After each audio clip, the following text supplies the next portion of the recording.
প্রিয়, তুমি আমার অপ্রকাশিত স্বপ্ন ছোঁয়া ভালোবাসা। জানো, এখনো তোমাকে খুব মনে পড়ে। তোমাকে নিয়ে রেল লাইনের পথ ধরে হাঁটতে ইচ্ছে করে। কোনো এক দিঘির পাড়ে বসে দীর্ঘ গল্প হচ্ছে। বহু বছরের জমে থাকা কথাগুলো আজও আমার ভিতর হাহাকার করে। কখনো মনে হয়, তুমি যদি আমার কোলে মাথা রেখে সেই জ্যোৎস্না রাতের গল্প বলতে, তবে কেমন হতো? তোমার কোকির কণ্ঠে গান শোনাতে, যে প্রেম স্বর্গ থেকে এসে জীবনে অমর হয়ে রয়। আচ্ছা, প্রেম যদি স্বর্গ থেকে আসে, তবে সেই স্বর্গের প্রেমই কেন এত অপবিত্র হয়ে যায়?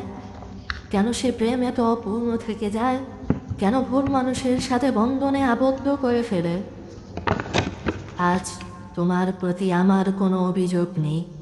তোমাকে পাওয়ার ইচ্ছে নেই, কাছে টেনে ধরার ইচ্ছা নেই, দূর থেকে অপলোকে দেখারও ইচ্ছা নেই।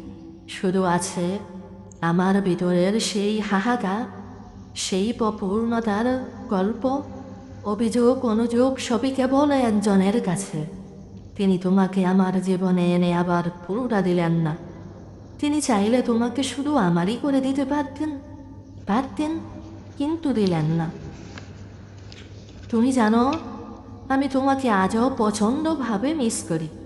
শেষবার আলিঙ্গনের সময় যখন চোখের পানিতে ভেসে যাচ্ছিলাম, আমি বলেছিলাম, তোমার মতো আমাকে আর কেউ কখনো বুঝবে না। সত্যি, কেউ কখনো বোঝেনি, আজও কেউ বোঝেনি।